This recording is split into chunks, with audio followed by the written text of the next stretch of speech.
If you consider yourself to be a leader, it's important that you really deep dive and do the work. And what I mean by work, I mean the conscious inner work.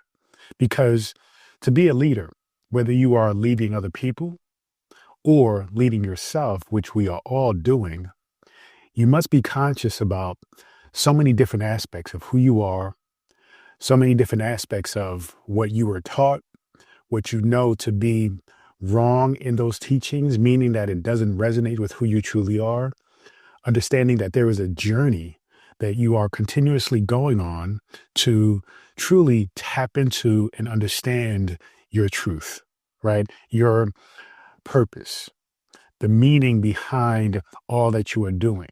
What is it culminating to? What is it going to materialize as when it comes to the end?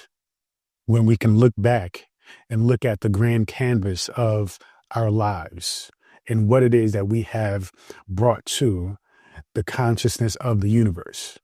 What I'm talking about is really understanding that your journey is about materializing your purpose and being able to look back and see and say, hey, this is the work of art that I call my life. And that it was a work of art that was mindful, that was intentional, and that was on purpose. So in order for you to do that, though, you have to be a leader. You have to be a leader in making sure all the aspects of who you are in alignment and attention and focused toward a single destination and purpose.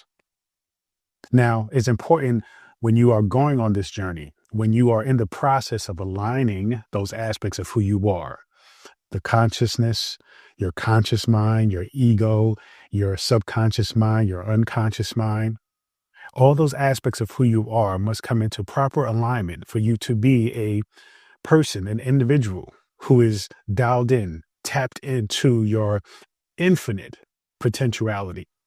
In order for you to do that, though, you have to really get into healing the inner wounds that have been created throughout your journey in coming into this world, growing up in this world. Now, the wounds don't have to be very intense, right? They don't have to be something that you feel is extremely, dramatic and over the top. They are simply just programs, ideals, ideas, concepts, theories that were passed down to you from your guardians, your guides, your parents, your society, your culture, your religion. And you have come to an understanding that these things are wounds because they leave you wounded. They leave you in a state of not being completely connected with who you are. They leave you questioning your own self, your own self-worth, your own self-knowledge and understanding. It allows you to doubt the very essence of your spiritual journey. And so when you get into looking at these different wounds that have occurred to you, that have, brought you to a space where you are not completely feeling confident, you're feeling inadequate, you're feeling doubtful, you're feeling insecure, it's time for you to really explore those wounds. When you explore those wounds, it allows you to go from a place of feeling incomplete, feeling like you are lost, feeling like there are voids and holes within you, to being led to wholeness. And when you are led to wholeness, right, you are then able to lead from that place of wholeness. And that is the point. That is the objective. And so recognizing and looking back on your life, being present to the current moment, you can identify where these wounds, how these wounds show up in your life and what they are, right? If you are struggling with finances, struggling in your relationship, struggling in your friendships, your family, you're struggling with work, whatever it is you're currently struggling with, chances are it is a wound that is causing that misalignment, that disconnection. And this isn't an opportunity to feel shame, to feel guilt, to feel, a sense of unworthiness. this is an opportunity to just recognize it and begin to take ownership, begin to heal it. In order for you to heal something, you must acknowledge first that it is there, that there is an injury there, that there's a problem, right? When you understand that there's a problem, then it brings to your awareness a level of, okay, we have to take care of this now. And when I say we, I'm talking about you and all the different aspects of who you are. So your job now is to, after recognizing the wounds, recognizing the injury, recognizing the misalignment, you have to then question, okay, where did this come from? Why is it so prominent in my life? When did I give it the permission to actually be implanted in my subconscious, my unconscious? And now we are going to move forward from this. We are going to reprogram that unproductive, that negative, limiting belief system and replace it with something that is going to align with who you know yourself to be. And so that is part of the process. It's really not a complicated process, not a complicated technique. Awareness in itself will get you through the way, right? It will get you so far that you will pretty much continue to move forward and continue to create, continue to unravel, to unfold, just simply by continuing to be aware, to practice awareness and being mindful. Because many times the things that we are not creating, not materializing, it is all a result of us avoiding. It's all a result of you simply not facing the issue, not being able to put aside a sense of, what I said before, shame and guilt, right? You are allowing those things to stop you from addressing the issue, to stop you from healing. And it is obviously unproductive. It is obviously going to set you back further along your journey toward self-fulfillment and happiness. So your job is to recognize these wounds. When you recognize the wounds, the injuries, the programs, then get into where they came from. Why are they so strong for you? Okay, who told you that? Like, who programmed that in you? A lot of times when our mother or father has had a strong belief system and we look at them with such, respect and reverence and love that we immediately accept what they say. And there's nothing wrong with that.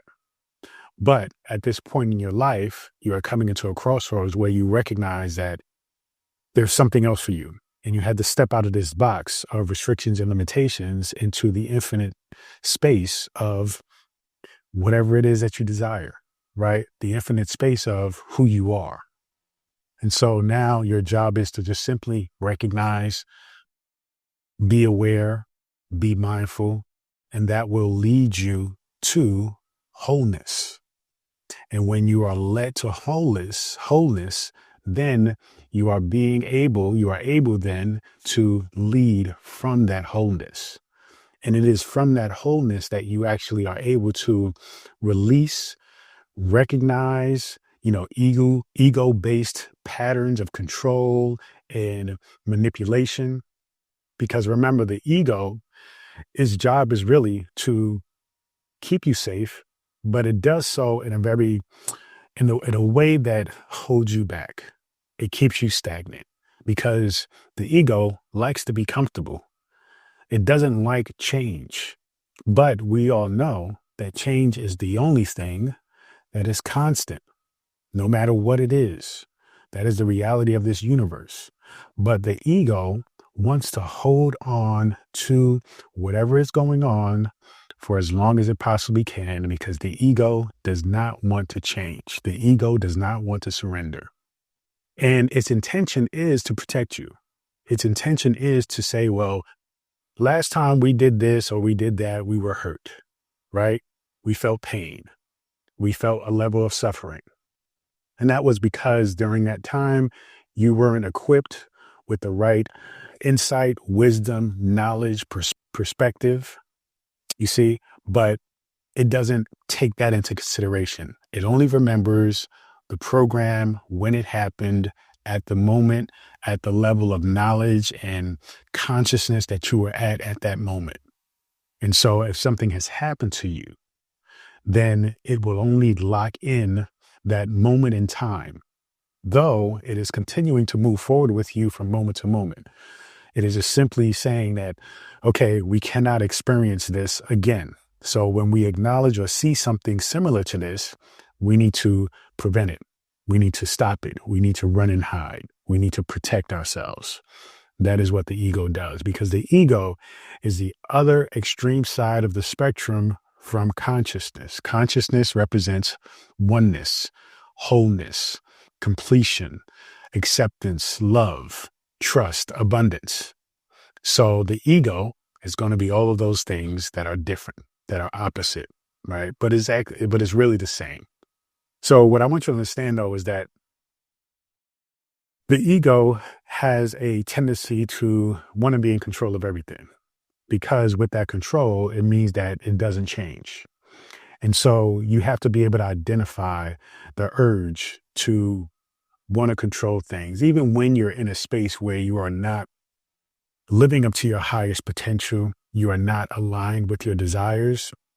The ego will, in fact, still find a level of contentment in that moment, though you are absolutely miserable, but you are familiar with that miserable state of existence. It's really interesting that you can be used to being miserable, being in a state of suffering, in a state of unhappiness. That is something that is a gift and a curse when it comes to our spiritual experience as human beings here, is that you can program yourself to essentially do anything, even if it isn't in alignment with your true purpose, which is to be fulfilled, to feel happiness, to be in a state of joy. But because of our minds and how our minds are able to be programmed, you can essentially program it to be unhappy. Your job, though, is to use consciousness to lead you, right? Lead your subconscious mind to a state where you are aligned and you are happy. So you must recognize the ego. You must recognize those ego-based patterns of control where you don't like change. You don't like somebody who, you want a relationship, but you don't like somebody to come into your space and shake things up, who may potentially be ideal for you as a partner. You may not like business opportunities or, something happening and changing in your financial situation because you're scared of it. You're scared that you're going to lose what very little you probably even have. You see, you're stuck in such a survival mode that you are fighting for scraps.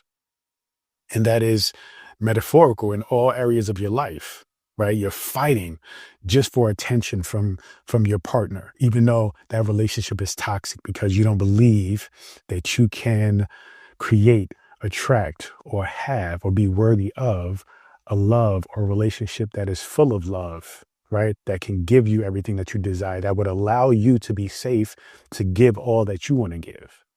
So all of these areas in your life are constantly being affected by the ego. And if you're not healing the wounds that has caused the ego to have these programs, these mechanisms that have had you, that have you locked in to this current existence of sadness, of depression, then you won't be able to transcend it. So you have to acknowledge the wounds in order to reset the ego, to change those ego patterns of control, to acknowledge the ego has a purpose. But right now, in this state of the world, in this state of, your evolution and your spiritual journey, it's really not necessary for the ego to be so powerful and to be so dominant in your life. So it's important to practice self-compassion, right? Practice this as a foundation of resilience. Now, you may wonder, okay, how does self-compassion relate to resilience? Well, if you are experiencing yourself dealing with these wounds and you're dealing with the conflict of reprogramming your ego, it's easy to be tough on yourself. It's easy to feel like you're not being the person you should be, right? To beat yourself up about it, or knowing better, right? Based on what you've learned here, based on what you've learned from other books, other teachers, but still not being able to implement what you know to be true. And so you beat yourself up about it because you know better, but for some reason you're not doing better. That's because the ego is still in control here. And so you have to give yourself compassion. You have to give yourself grace throughout this entire journey in order for you to continue moving forward. Because if you're not giving yourself compassion and grace, then it's easy for you to quit. And it's easy for you to push yourself further down the depths of feeling like you're not equipped, feeling like you're not capable of. And so you have to really be compassionate and really be patient with yourself, because this is a process. This is a journey. This is a journey that can take time.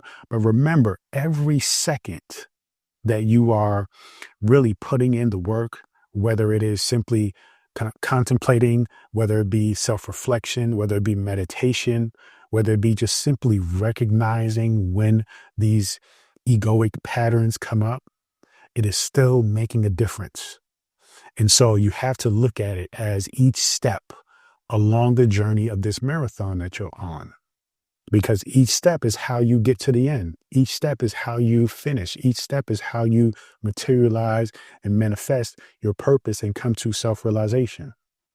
So please be compassionate and allow yourself to practice self-reflection, right? Allow yourself to go deep into self-awareness, because these are the keys. These are the ingredients that are going to get you there, And when I say there, you know what I mean, because it's exclusively for you.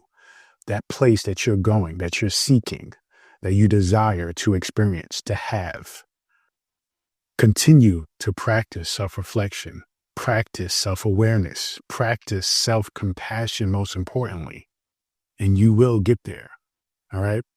Transforming yourself and really tapping into personal growth, into like this space of leadership and strength, is simply something that we all have to establish. We all have to do. We already know that, leadership is outside of just the traditions of one person leading a group of people. Now we understand that this is also an internal journey of recognizing that you have to lead yourself, all aspects of who you are, through this life. You have to lead your consciousness, your ego, right? At least those two things you have to consider. I know it may be overwhelming to consider all of these other aspects, like the conscious mind, subconscious mind, unconscious mind. But if you recognize simply the duality of consciousness and ego, and that consciousness is this thing that's going to move you forward and you trust in that, then the ego will eventually follow, because it has no choice. They are inseparable because they are who you are. They are who you are in this plane, in this realm, in this state of existence. So continue to move forward from a place of compassion and love for yourself. Remember, there is no losing in this journey. Okay. There was simply only like slowing down, maybe taking deviations, back roads, trying to take shortcuts, but really the shortcuts are a longer route, but essentially all routes will lead to the same place. But when you doubt yourself and when you think that you may not get there, that's when you consider taking these shortcuts. That's when you consider trying to get around or avoid what's inevitable and what's needed for you to evolve and come into your true self. So just take the direct approach. Acknowledge the wounds, check the ego, right? Be compassionate, self-awareness, self-reflection, and you're there. Thank you so much. Feel free to go to drabundant.com, subscribe to my daily newsletter, and get access to this free ebook, The Power Within. Continue to join me on this journey. Peace and abundance always.